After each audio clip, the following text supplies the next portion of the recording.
Quel joli chant, je me suis senti pousser des ailes. Là, je vais sentir là.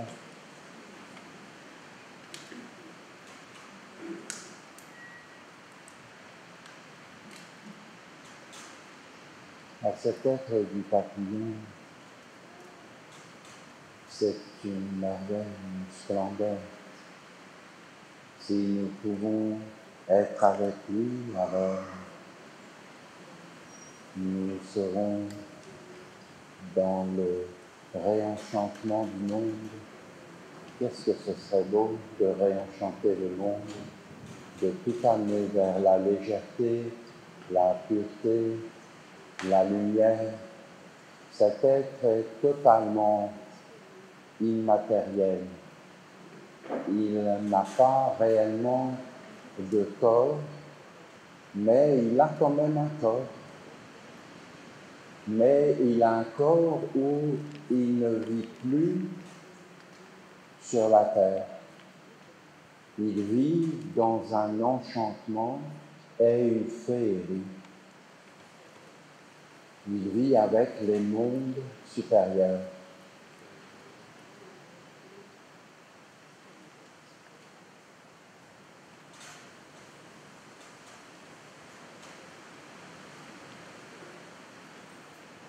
Dieu n'est pas vraiment sur la terre, mais ce n'est pas vraiment possible d'en parler de Dieu. C'est comme la chenille et le papillon. C'est des chenilles qui se rencontrent pour parler du papillon. Il faut devenir un papillon. Et Dieu, c'est au-delà. Mais il n'est pas vraiment sur la terre. Il est comme un reflet. La terre, notre vie sur la terre, c'est un reflet. Aujourd'hui, il y a des choses qui sont importantes dans ta vie. C'est très important. Pour toi, c'est important. C'est exactement comme une chenille. Une chenille, il y a des choses qui sont importantes, qui sont fondamentales.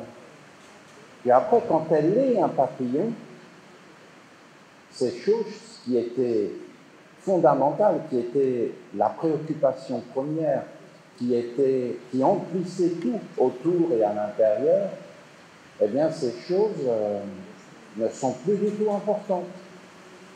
Et même inexistantes. C'est-à-dire que ça n'a plus aucun intérêt. C'est autre chose. C'est le papillon, lui, son intérêt, c'est autre chose. Par exemple, pour lui, le soleil, pas le soleil, mais la lumière du soleil, c'est quelque chose de grand. Alors que quand il était une chenille, il ne s'intéressait pas du tout à ça. Mais pas du tout. C'est parce que nous regardons le monde avec certains yeux.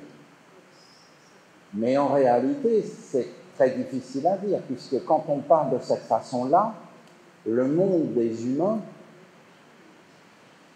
il est dans des concepts. Mais en réalité, le soleil et la lumière du soleil, et c'est Dieu. C'est parce qu'on ne le voit pas.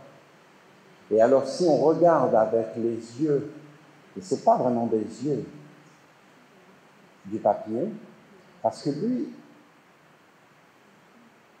il voit avec la lumière. Il voit la lumière. Il ne voit pas des formes. Il voit Dieu, la lumière, et il est dans la lumière. Et il voit la lumière. Et des êtres lumière. Lui-même étant un être lumière.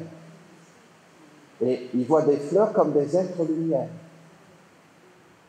Et tout ça, c'est comme une féerie. Tout est beau, tout est dans la féerie, tout est dans une perfection. Parce que quand tu rentres dans la lumière, c'est quelque chose, la lumière. C'est un monde qui éclaire tout. Pour moi, c'est l'amour. L'amour, c'est le plus haut. L'amour, c'est Dieu. La parole de Saint Jean est grande. C'est la parole des paroles. C'est toutes les paroles. Toutes les paroles. Parce qu'il a dit Dieu est amour, et il a défini, il a montré qu'est-ce que c'était Dieu, et qu'est-ce que c'est la rencontre de Dieu. Mais je vous dis, il y a un côté rassurant dans l'amour. Bien sûr, il y a un côté réconfortant, il y a un côté que tu es arrivé chez toi, à ta maison, que tu es en sécurité. L'ancienne, très ancienne parole des Esséniens, délivre-nous du mal, que Jésus a mis dans sa prière, qui est une ancienne prière, très ancienne, très vieux, ça a traversé les âges, parce que si vous voulez, c'est des paroles sans époque. Délivre-nous du mal, c'est une très très grande parole. Et quand tu arrives dans ta maison, que tu es avec tes amis, que tu es avec ceux qui t'aiment, qui te connaissent et que tu reconnais, qu'il n'y a pas de jugement, eh bien en fin de compte, tu es dans le délivre-nous du mal. Et délivre-nous du mal, si on regarde bien toutes ces choses, il n'y a que l'amour. L'amour. Et ça commence par des choses très simples, mais alors on se dit, ah oui, alors c'est génial.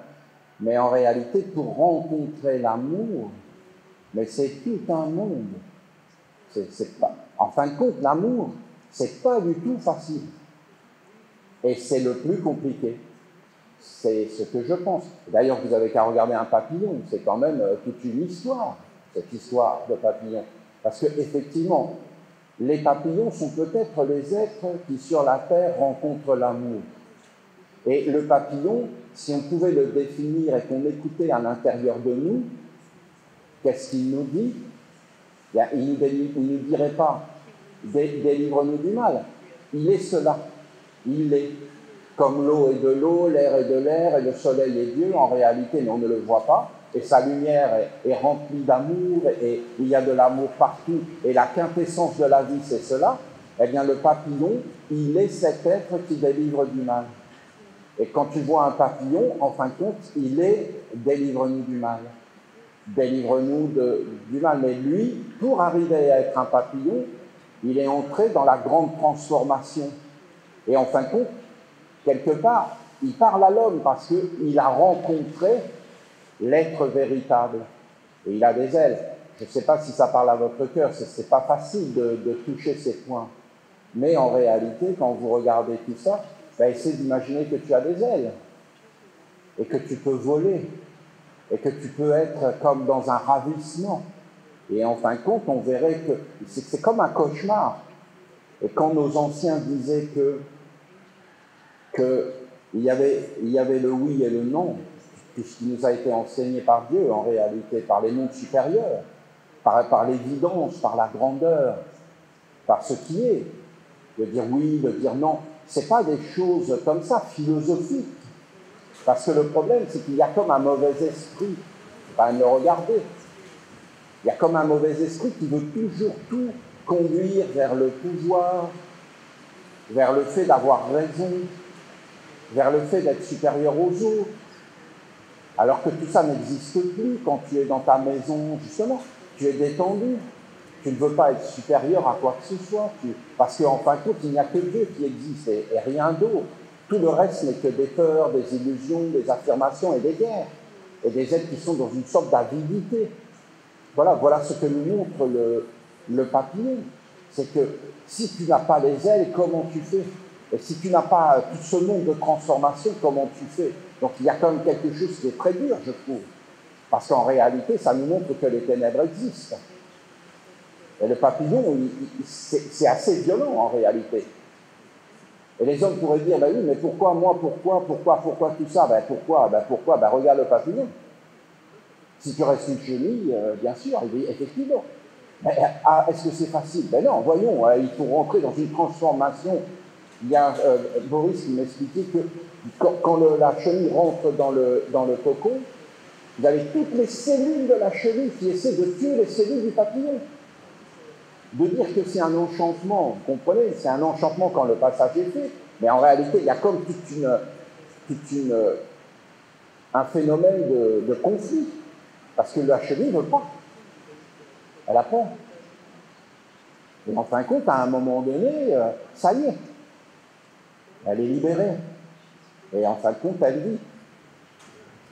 Tous les hommes vont vivre cela, bien sûr, puisque c'est en fin de compte l'enseignement qu'il y a la vie sur Terre et qu'il y a l'au-delà, qu'il y a la vie dans l'au-delà.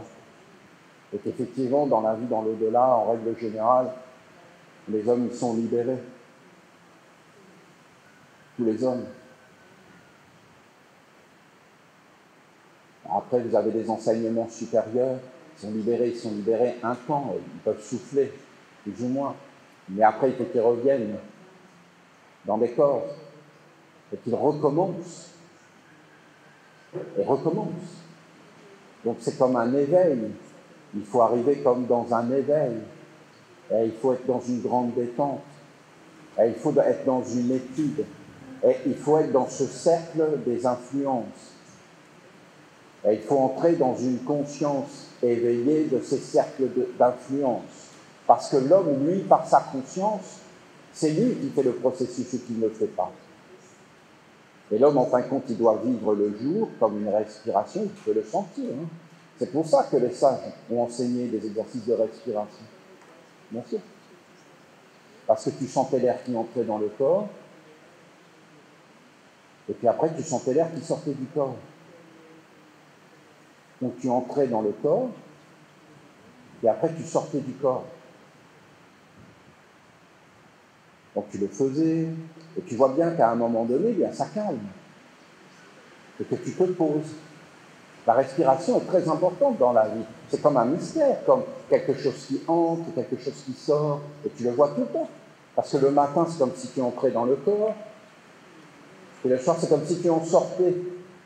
Donc c'est comme un processus, en réalité. Et donc les êtres regardaient tout ça, il y a un rythme, il y a comme une musique. Et alors les êtres, ils disaient, ah, je suis vivant dans le corps, voilà, je suis vivant dans le corps, et je fais des expériences. Et je fais des expériences de quoi? Ben, c'est des expériences avec des sens, avec les yeux. Vous voyez bien qu'on est devenu totalement inconscient. Les hommes sont devenus totalement inconscients. Et ils ne savent même plus les processus. Parce que si tu vis avec les faits, avec la féerie, avec la beauté, avec la grandeur, en fin de compte, avec le monde des anges, eh bien, tu ne vas pas du tout avoir le même cœur.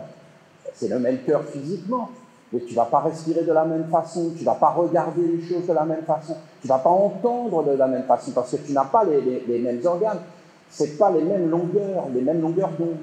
Et donc tu vas être comme dans des mondes supérieurs. Et c'est les yeux. Et en fin de compte, par les yeux, on le dit d'ailleurs, ah, j'ai été impressionné, ah, tu m'as impressionné. Ce mot est vraiment magique. C'est du langage magique. Parce que être impressionné, c'est être imprimé. C'est être façonné. Et après, l'être, il va comme ça, la nuit, dans le souffle qui va vers l'extérieur, vers la grandeur, en fin de compte, vers l'universel. Et là, il commence à vivre dans des mondes sans corps. Vous avez des êtres qui vivent avec un corps. Et vous avez des êtres qui vivent sans corps. On appelle ça des esprits. Mais les deux sont des esprits. Nous, par exemple, nous sommes des esprits dans des corps. Et après, quand nous dormons, nous laissons le corps et nous sommes des esprits sans corps. Et en fin de compte, les impressions que nous avons, nous les emmenons dans ces mondes. Et là, nous vivons. Et ce sont comme des reflets, des images qui viennent vers nous et qui nous disent qui nous sommes. Et là, on se dit, ah, je suis telle personne. Mais tout ça est caché. Parce que quand les hommes ont redécouvert les anciennes sciences des temples, qui étaient dans les temples, et qu'on voyait que c'était l'hypnose. L'hypnose, c'est une des plus grandes sciences qui existent. Mais c'est caché. Parce qu'on ne veut pas voir qu'on prend un homme, une femme, et qu'on l'imprime avec des images, avec une volonté. Qu'est-ce que fait un hypnotiseur? Il s'empare des sens de la personne, il les brouille en la faisant plus ou moins dormir.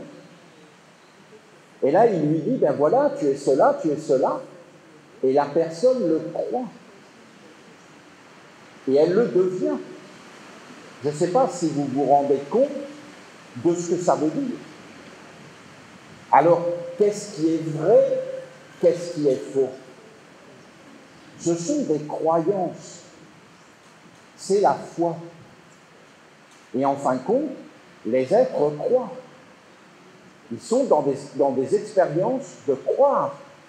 Et à la fin, ils sont même déracinés du sol. Ils ne sont plus du tout dans la réalité. Et ils croient des choses qu'on leur dit, qu'on leur suggère, qui sont en fin de compte autour, dans des sphères, et les hommes sont là-dedans. Et en fin de compte, ils sont dans des processus. Et va te sortir de ça. Et c'est comme des lumières colorées, et l'homme vit. Alors il y a des choses qui sont très importantes pour lui. Et puis après, quand il sort de ça, parce qu'il y a un monde universel, il y a un monde beaucoup plus grand, ben, l'homme, il n'est plus identifié. Par exemple, il n'est plus identifié à son corps. Si vous regardez quelqu'un qui est mort, eh bien, il regarde son corps. Et alors, c'est important? Non, c'est pas important. Et il se dit, alors ce corps, c'est important? Non. Et alors, les intérêts qu'avait le corps, c'est important? Non. Ça peut être instantané. Mais l'homme est complètement délivré. C'est comme si tu hypnotises quelqu'un, tu lui dis qu'il est une poule, et là, il est en train de picorer au sol. Puis après, il se réveille, il dit, mais je ne suis pas une poule. Et donc, sa croyance n'avait pas plus d'importance que ça. Le christianisme, la reprise économique, le matérialisme. Les gens étaient chrétiens, c'était la fin du monde si tu n'étais pas chrétien. Tu étais excommunié, tu étais mort. Et maintenant, tu n'es pas chrétien. Même maintenant, tu es chrétien, c'est négatif. Les hommes sont passés d'une croyance à une autre. Où est la vérité? Où est la vérité? Qu'est-ce qui est important? Qu'est-ce qui ne l'est pas? Les préoccupations. Comment c'est possible de bâtir des civilisations entières sur des bases de christianisme et que maintenant le christianisme est rejeté, c'est des êtres mauvais, ils sont mauvais. Et comment on peut passer? Il faut être stupide. Il faut être stupide pour croire en quelque chose et le lendemain ne plus y croire. Il faut être stupide pour bâtir des civilisations, pour conquérir des territoires, pour éliminer tous ceux qui ne pensent pas comme toi parce qu'ils sont inférieurs. Parce que c'était ça les chrétiens. Si tu n'es pas chrétien, tu n'es pas sauvé, tu es inférieur. Il faut absolument te christianiser. Vous entendez le mot christianiser? Les idées musulmans pensent pareil. Les juifs, moins. Il faut que tu sois quand même les juifs. Donc, les juifs, non, ils restent entre eux. Ils ne veulent pas du tout que juifs. Mais les autres, regardez. Et donc, en fin de compte, c'est quand même incroyable cette histoire-là. Regardez tout ça. Le papillon, il sort de ça. Le papillon, il rentre dans le réel. Il rentre vraiment dans un autre monde. Et il entre vraiment dans le Dieu de l'amour. Et il délivre vraiment du mal. Alors, qui est l'homme? Qu'est-ce que c'est l'homme? L'homme est une invention, une hypnose. L'homme n'existe pas. C'est une invention culturelle, politique, religieuse, économique. Il y a des enjeux économiques, il y a des enjeux culturels, idéologiques. C'est une idéologie, l'homme. Mais alors, on a quand même une expérience. On a une expérience de ce que l'on est. Oui, on a une expérience sous hypnose. Et en réalité, prends une chenille et parle-lui, et dis-lui, tu es un papillon puis un papillon. Et après, tu la lances en l'air, vole. Elle n'a pas d'aile, comment elle va faire? Elle n'a pas fait le processus. C'est un processus. Nous sommes sur la terre pour vivre ce processus, de transformer les choses. Le papillon est un transformateur. Nous sommes venus pour transformer les choses. Et rien ne peut remplacer ça. Mais on peut, comme avorter, ne pas gagner nos ailes, ne pas gagner notre œil, et ne pas gagner, oui, cet envol. Mais en réalité, ce n'est pas un qui doit le faire à la place des autres. Vous imaginez là, vous voyez passer un papillon qui est en train de voler avec 200 chenilles et qui les porte. Ben, c'est stupide, ils sont devenus cinglés. C'est pas vraiment un papillon, il est en train de porter des chenilles et là il vole, il a des ailes de 3 mètres. On rentre dans une absurdité. En réalité, chacun doit être dans cette transformation et dans son rayon. Et je vous donne des clés. L'homme n'existe pas. C'est une clé. L'homme est en chemin. C'est un apprentissage. C'est une découverte. Mais tu ne sais pas ce que c'est. Si tu sais ce que c'est fini. C'est Dieu qui existe. Dieu existe. Et où est-ce que tu trouves Dieu? Dieu, il est partout, mais c'est un reflet. Et si tu veux le voir tel qu'il est, il faut sortir des reflets. Il faut sortir en fin de compte des illusions, des apparences. Et il faut aller dans le monde concret et réel et regarder ce que sont les choses derrière. Par exemple, tu vas voir qu'il y a le jeu, l'être du jeu. Je suis, je. Eh bien, cet être du jeu, tu le vois partout. Ce qu'on appelle la vie, l'existence. Quand notre Père Gabriel dit « tu ne tueras pas la vie », il parle du jeu, de l'existence, de l'être de tous les êtres. Et si tu te concentres sur lui, cet être, puisqu'il était avec toi tout le temps, il est tout le temps avec toi, il est le fondement de ton existence. Mais toi, après, tu vas ajouter plein de choses. Tu vas dire, je suis cela, je suis cela, je suis cela. Ou je ne suis pas cela, donc je suis cela si je ne suis pas cela. Mais lui, le jeu, il n'est pas je suis cela ou je suis cela, il n'est pas divisé. En fin de compte, il est un et il est partout. Donc tu ne peux pas le rencontrer dans le corps, parce que le corps est différencié. Et là, on rencontre de nouveau l'enseignement de l'amour. Parce que vous avez un amour différencié. Et vous avez un amour indifférent. Le soleil est indifférent. Et quand tu aimes le différencier, bien souvent c'est l'indifférent qui arrive. Et l'amour dans le corps, l'amour dans le monde différencié, ne produit pas l'amour, produit le contraire. Alors que quand vous rentrez dans les mondes supérieurs par le souffle et l'universalité, dans le silence, dans le rien, dans la non-existence,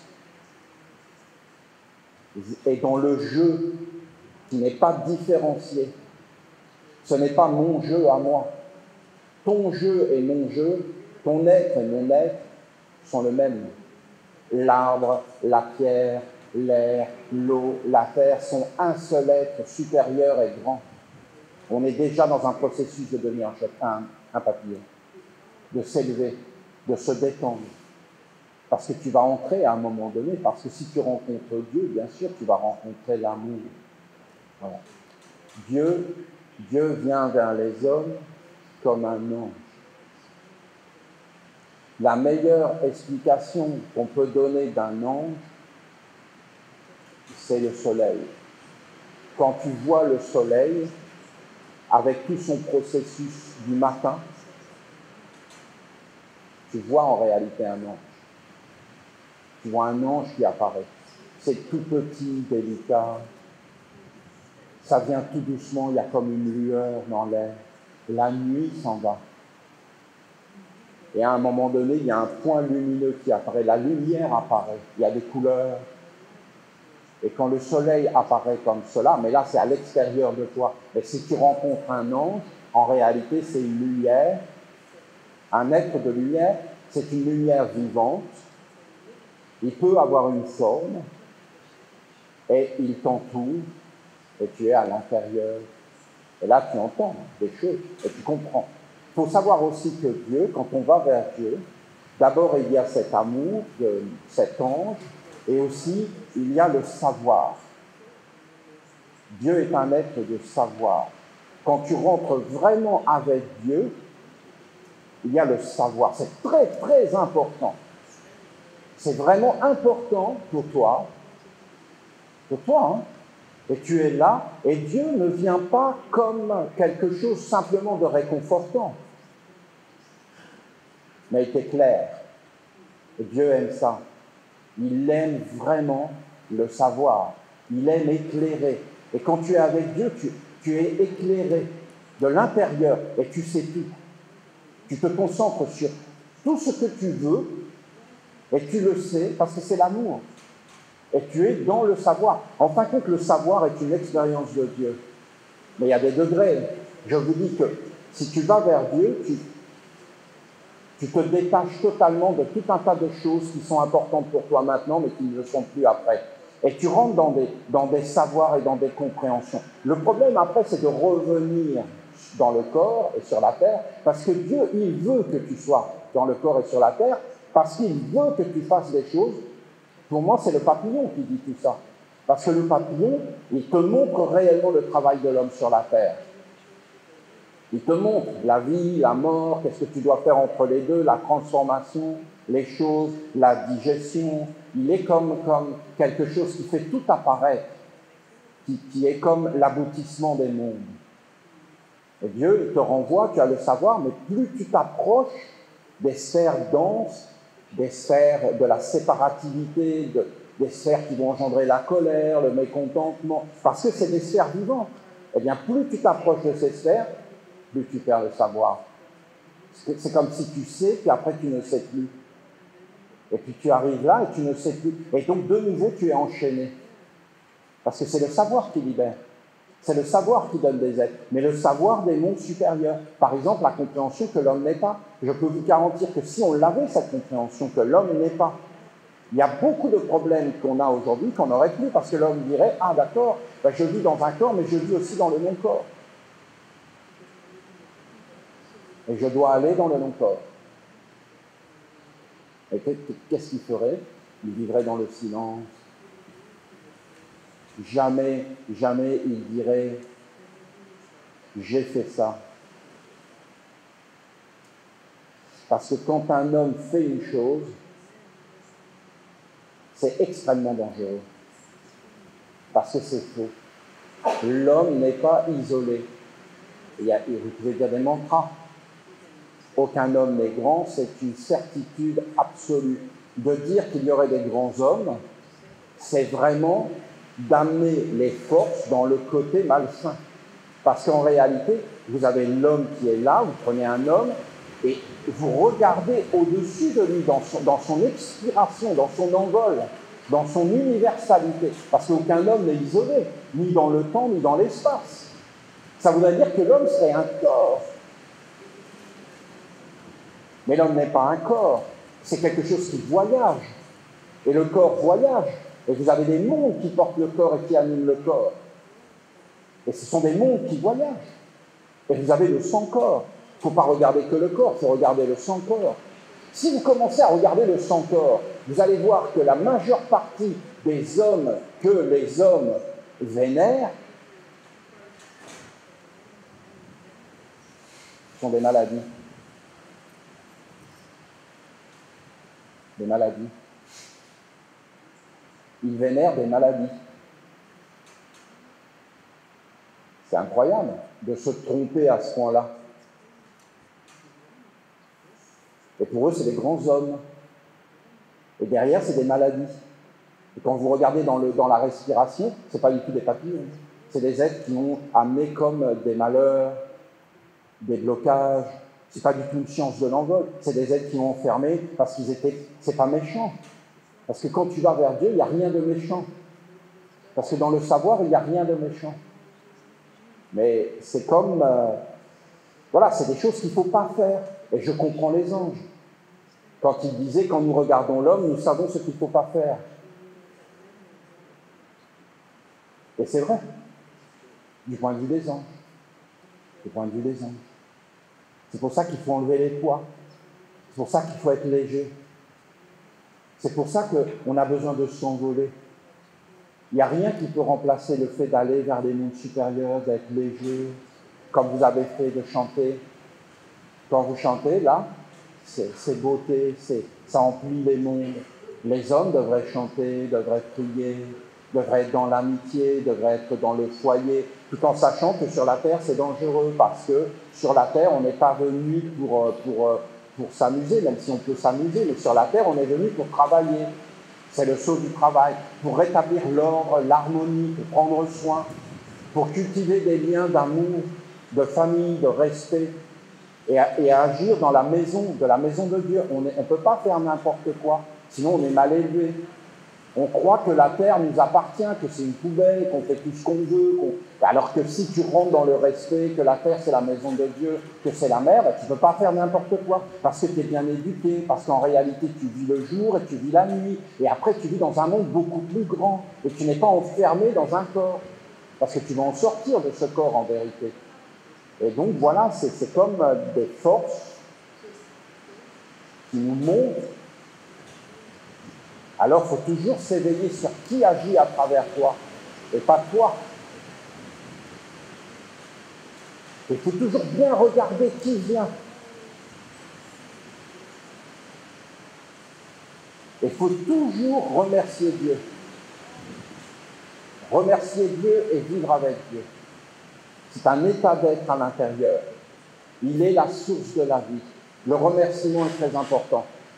La gratitude. Et jamais remercier le monde des hommes, bien sûr. Il ne faut pas remercier le monde des hommes. Il ne faut pas croire. C'est comme si tu remerciais un voleur de t'avoir volé. Ben, il se dit, ah bon, ok. Ah, c'est super. Donc là, je viens te voler et tu me dis merci. Donc, quelque part, tu me gratifies, tu me mets en valeur.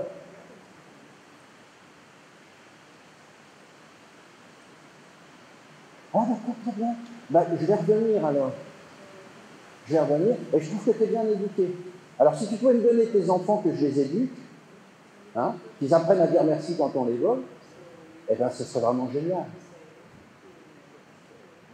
Non, il ne faut pas remercier les hommes. Aucun homme n'est grand. Il faut toujours remercier Dieu. Et en fin de compte, Dieu, bien sûr, on ne sait pas vraiment ce que c'est. Donc, le grand amour, le soleil, la terre, ou alors tous les hommes. Vous remerciez tous les hommes. Tous les hommes. Mais pas les hommes, aussi tous les esprits qui vivent à travers eux. Et tous les génies, toutes les mémoires, toutes les expériences. Et vous dites, rien n'est mauvais. Tout est bon pour le sage. Vous dites des paroles comme cela. Et vous ne vous laissez pas prendre, parce que nos yeux sont vivants, nos oreilles sont vivantes, et que ces êtres, en fin de compte, vivent dans plusieurs mondes. Nous avons des yeux dans plusieurs mondes. Je vous dis que le papillon et la chenille ne voient pas le monde de la même façon, alors que c'est le même être. Ils ne vivent pas de la même façon, alors qu'à la base, c'est le même être. Donc la chenille, simplement, elle s'est éveillée dans un monde supérieur, et elle a acquis un art de vivre dans un monde supérieur. Et tous les hommes devraient avoir des ailes, et tous les hommes devraient être libres, et tous les hommes devraient être dans des mondes supérieurs, et en fin de compte, on devrait faire apparaître le grand amour. Mais avant d'avoir le grand amour, la sagesse, savoir dire oui et non. Donc, en fin de compte, la liberté intérieure, donc la liberté, donc la responsabilité, donc des engagements, donc des sens. C'est tellement simple. C'est tellement simple tout cela. Mais quand tu es dans des mondes vraiment inférieurs, de mécontentement, de mondes qui créent des problèmes qui n'existent pas, parce que leur but c'est de créer des problèmes, et c'est de créer des êtres faibles par l'hypnose. Voilà. Voilà. D'accord? Après, je peux vous expliquer, voilà. C'est certain. Un savoir qui est supérieur. Je ne sais pas comment expliquer ça dans les fond.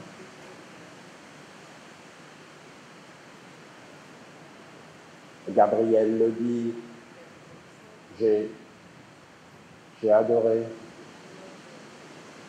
Maintenant, je comprends, mais à l'époque, je ne comprenais pas. Mais maintenant, je comprends mieux ce qu'il fait.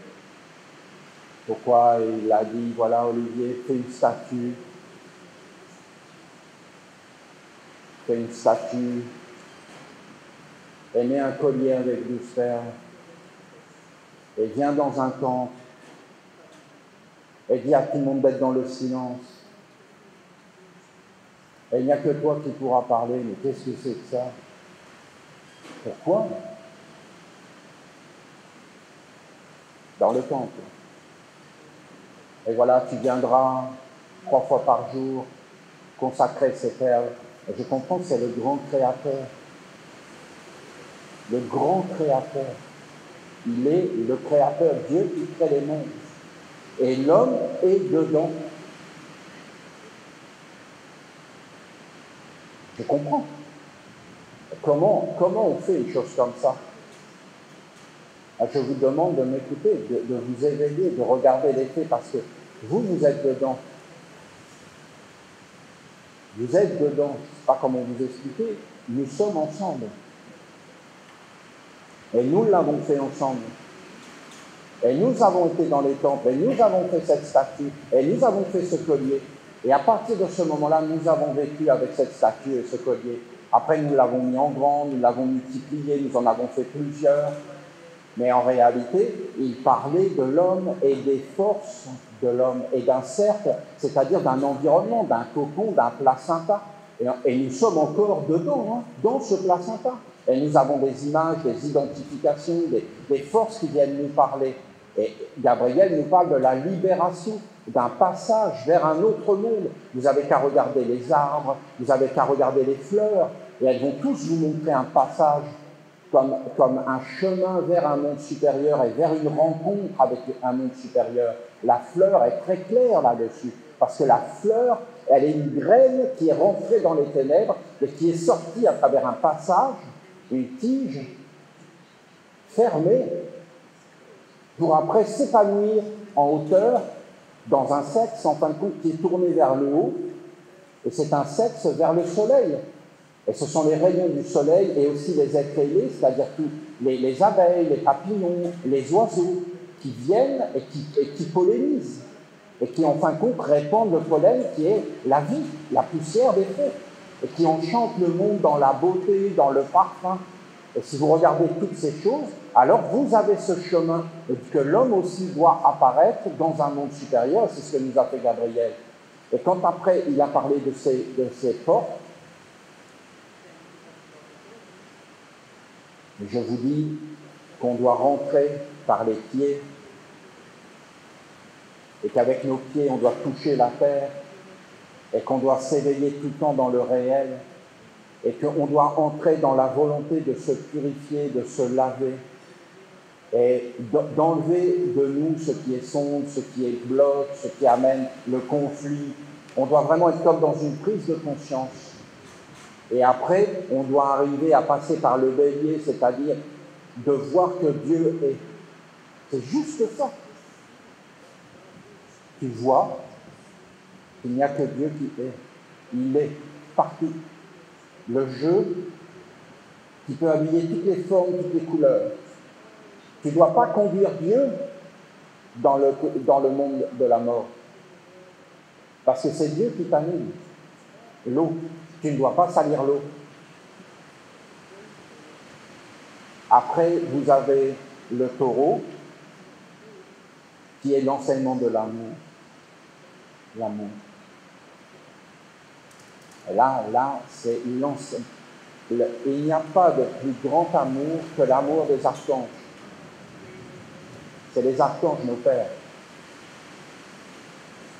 La Bible essénienne, c'est la Bible de l'amour. Et quand l'archange dit plus de guerre,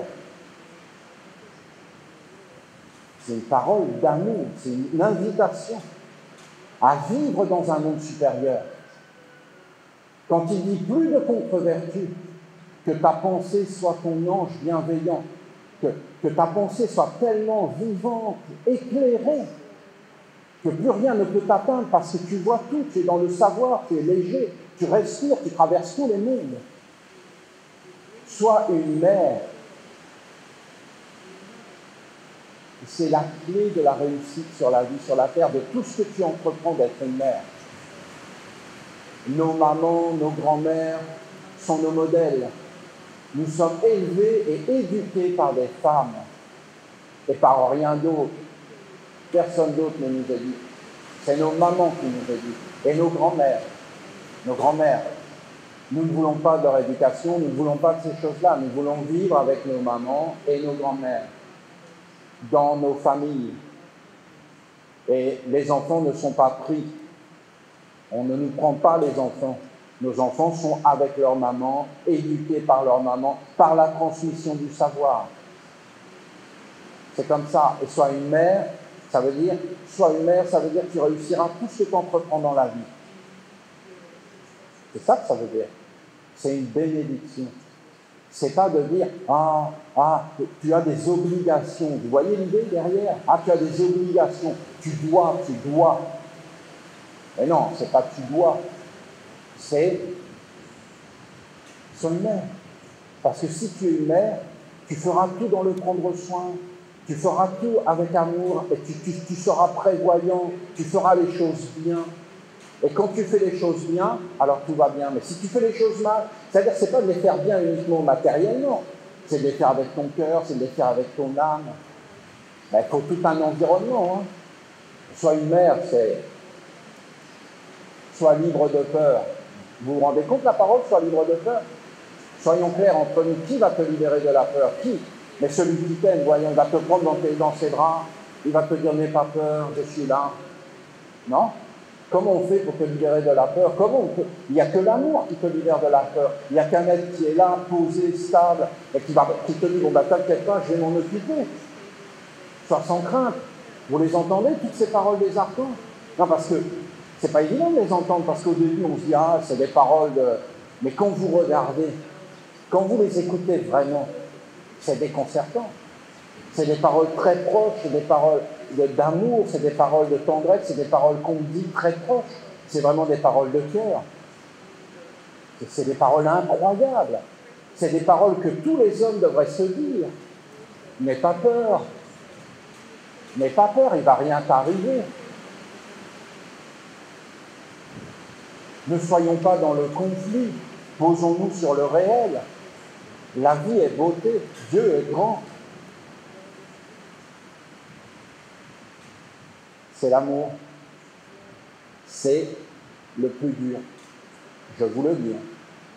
Et je vous dis une clé. Pour moi, c'est une clé. L'enseignement essénien de la nation essénienne. Mais soyons bien clairs. Si vous dites que c'est Olivier, vous passez à côté. Ça ne veut pas dire qu'Olivier n'est pas sympa. C'est pas ça que je suis en train de dire. Olivier est très sympa. Mais c'est pas lui. Et si vous regardez Olivier, que vous dites que l'enseignement essénien vient d'Olivier, non, la nation essénienne est universelle. Et fondamentalement, elle appartient à tous les êtres. Et cet enseignement, si tu commences à l'écouter,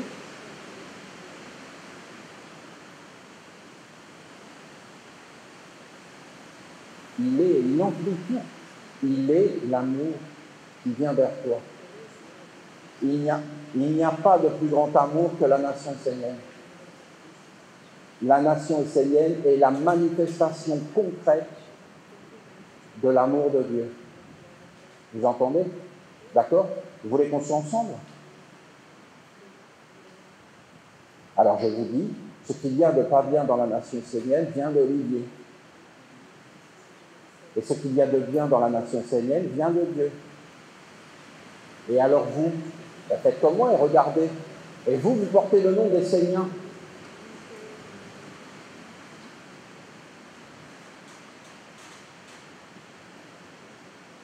Est-ce qu'il y a une beauté à l'intérieur de vous? Oui. Mais est-ce que vous pouvez porter ce nom? Donc vous êtes bien obligé de vous dire, bah oui, il y a des choses qui sont difficiles à faire. Et est-ce qu'on peut vous le reprocher? Non. Est-ce que vous pouvez me le reprocher? Non. On doit passer au-dessus, comme des papillons, et ne pas regarder ce qu'on ne doit pas regarder, parce qu'il y a des choses qui sont en transformation.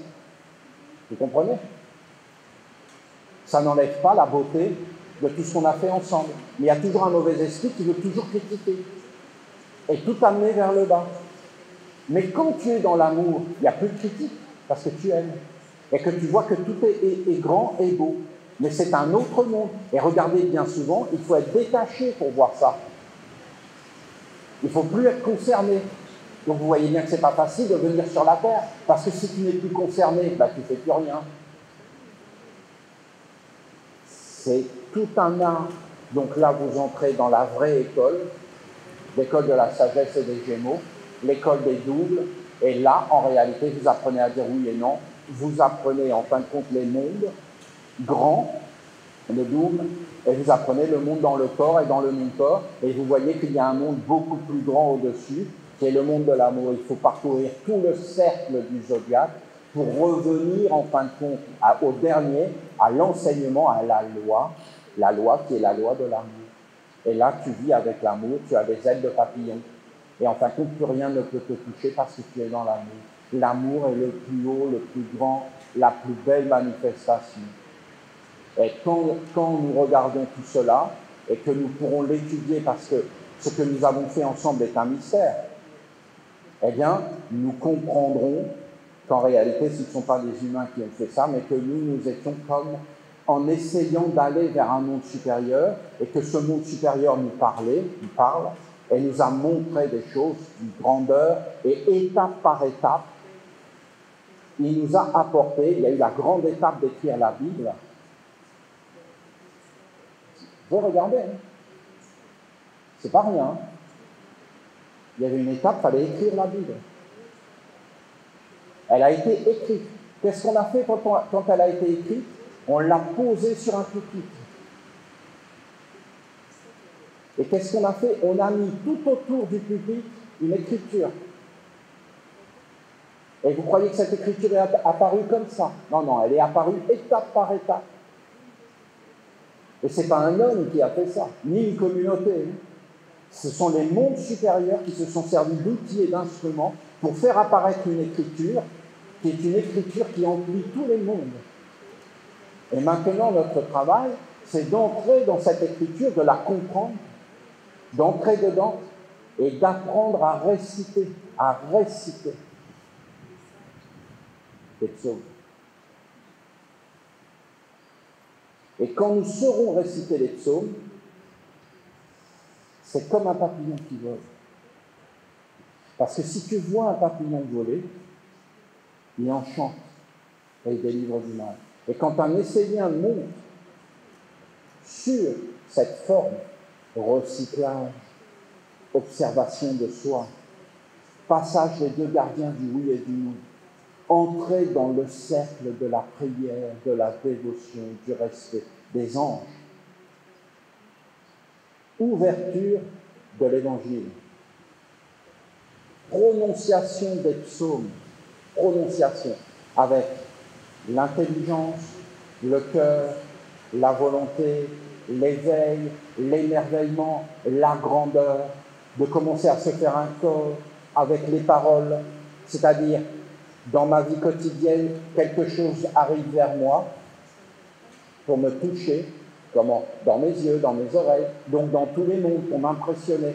Oui, mais il y a le psaume qui dit ça. Alors avec le psaume, je mets le psaume, et là, l'être qui vient voit le psaume, respecte le psaume, comprend que le psaume est un nouveau monde qui entre dans le monde, et en fin de compte, il me laisse. Et c'est le psaume. Donc cet être allait prendre des cellules à l'intérieur de moi, mais en fin de compte, il ne les prend pas parce qu'elles sont déjà prise par le psaume. Alors il s'en va et il laisse le psaume. Et moi, maintenant, à chaque fois que cet être vient par mes yeux, par mes oreilles, il ne peut pas entrer. Et en fin de compte, un autre être commence à vivre en moi, c'est-à-dire un nouveau monde, le psaume. Alors je suis tellement content, alors je vais voir un ami essénien ou non essénien, et je lui dis, regarde ce que ça veut dire. Et l'autre, il voit que je maîtrise ça. Et mon éther passe dans son éther, Gabriel, l'eau passe dans l'eau, et en fin de compte, il est nettoyé. Et là, il se dit, mais c'est mieux d'être nettoyé. Je suis plus posé, parce qu'aucun homme n'est méchant sur la terre. Sinon, ils sont perdus. Donc, ils deviennent agressifs. Ce sont des éthers autour. Et ils vivent dedans. Il faut donc les psaumes, la récitation des psaumes. Réciter les psaumes, vivre avec les psaumes, propager les psaumes, comme le papillon qui vole, réenchanter, amener de la beauté, de l'âme, du sens, de la connaissance, dans tous nos gestes, dans tout ce que nous faisons. Je peux vous dire que le langage que je vous tiens là, amener du sens dans tous nos gestes, dans tout ce que nous faisons, amener de la poésie, amener de l'art, ce langage, c'est le langage que vous pouvez entendre dans le monde, de tous les êtres, de tous les hommes, de toutes les femmes qui ont rencontré Dieu, dans la vérité, qui l'ont vraiment rencontré, qu'il est l'amour, qu'il est le soleil, qu'il est la grandeur, qu'il vient à un monde supérieur. Tous, dans la vérité, ils ne veulent jamais enfermer un être, parce que Dieu n'enferme aucun être, ni dans des croyances, ni dans des dogmes, ni dans la mort, mais en réalité, ils veulent donner du sens, de l'intelligence à tous ceux qui le font, qu'ils parlent de Dieu ou pas. Hein. Et là, vous voyez ça, parce que ça, c'est un état d'esprit. Alors, c'est une révélation. Après, vous avez la statue, mais la statue de Dieu, c'est comme un reflet d'un monde supérieur. Voilà. Voilà.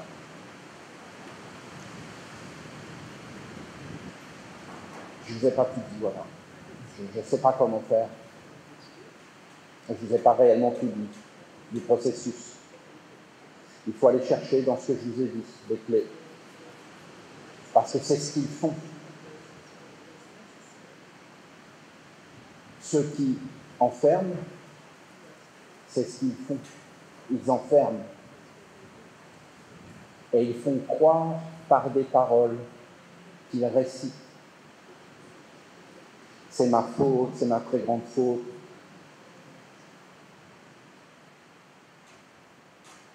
Sainte Marie, Mère de Dieu, priez pour nous, pauvres pécheurs.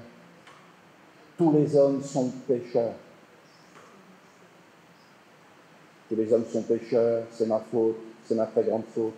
Tous les hommes sont pécheurs, c'est ma faute, c'est ma très grande faute. Tous les hommes sont pécheurs, c'est ma faute, c'est ma très grande faute.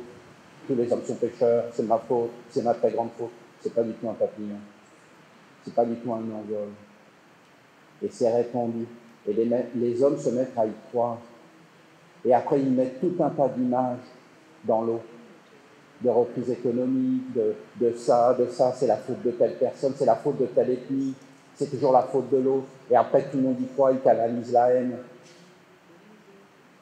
Et c'est dans les éthers tout autour de l'homme, et c'est dans les mondes de la nuit. Et là, tu ne peux plus aller vers les mondes supérieurs, tu ne peux plus t'envoler. Alors que les Esséniens amènent un éther pur par la récitation des psaumes, de l'amour. Voilà. C'est le culte de Dieu, la lumière, c'est l'engagement des parents de Dieu. C'est quelque chose qui apparaît dans le monde. Voilà. Je le vois. C'est comme un papillon. C'est toute une science. C'est toute une sagesse. Il y a des hommes qui vont vers Dieu. C'est naturel. C'est naturel d'aller vers Dieu. Quand tu perds le corps, c'est naturel d'aller vers Dieu. Tu vas où?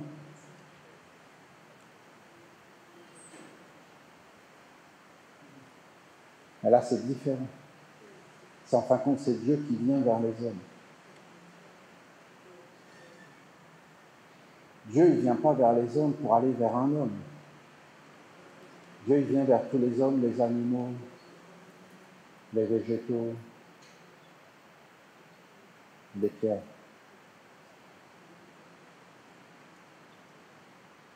Notre Père Gabriel était en Haïti, une merveilleuse célébration en Haïti, l'archange, très heureux. Le peuple d'Haïti vit la nuit. Ces êtres vivent la nuit. Quand tu vas dans leur pays, c'est un peu déstructuré, par exemple. Mais en fin de compte, alors ils ont le côté peut-être matériel qui leur manque, mais en réalité, ils sont vivants la nuit. Et Gabriel est touché, il aime leur ferveur, leur dévotion, leur ardeur. Je prie pour qu'un jour tous les peuples des frontières des hommes, parce que c'est différent. Il y a comme une intelligence qui veut qu'on soit tous pareils. Qu'on vienne des Américains, quoi, complètement. Et qu'on pense tous de la même façon, qu'on consomme de la même façon. Je ne dis pas que les Américains ne sont pas un beau peuple, hein, c'est pas ce que je dis. C'est que chacun doit être à sa place. Que chacun est différent. Et qu'il y a des choses différentes dans les pays. Et qu'on doit aimer les différences. Des traditions différentes. Et donc, peut-être qu'un jour, dans tous les pays, il y aura la nation essénienne. Qu'est-ce que ce serait beau! Et j'ai été touché pendant un moment donné parce que vous avez l'égrégore d'Haïti, ça m'a touché. Et l'égrégore d'Haïti, il a remercié son peuple en disant que grâce à eux, il a pu parler et donner sa parole devant les archanges. J'aimerais tellement que les peuples comprennent cela, qu'on doit faire une offrande à Dieu. Une offrande à Dieu. Et que tous les peuples devraient faire une offrande à Dieu. Les peuples doivent offrir des prêtres, des terres pour Dieu, tous les peuples. Des villages, Seigneur, dans tous les peuples. Et on devrait, en fin de compte, amener dans les éthers tous les égrégores à l'unisson avec les mondes supérieurs. C'est une grande célébration de Gabriel, une merveilleuse célébration de Gabriel. Soyez profondément bénis et remerciés. Quel bonheur de vous voir ici. Que tout soit dans la chance pour vous. Soyez dans le bonheur, que tout vous réussisse. Soyez avec le papillon, mais ne vous envolez pas trop parce que là, il y a du vent quand même. Mais regardez bien le papillon, lui, il ne vole pas avec le vent, hein, ni avec l'air, avec la lumière. Le vent ne le touche pas. Un peu quand même. Mais regardez un papillon voler en plein vent, vous allez voir que c'est surprenant. Vous voyez un oiseau qui est là en train de faire du surplace, essayant d'avancer, vous avez le papillon qui passe. Il ne vole pas avec le vent. Plein de bonheur, plein de lumière, plein de douceur. Merci beaucoup.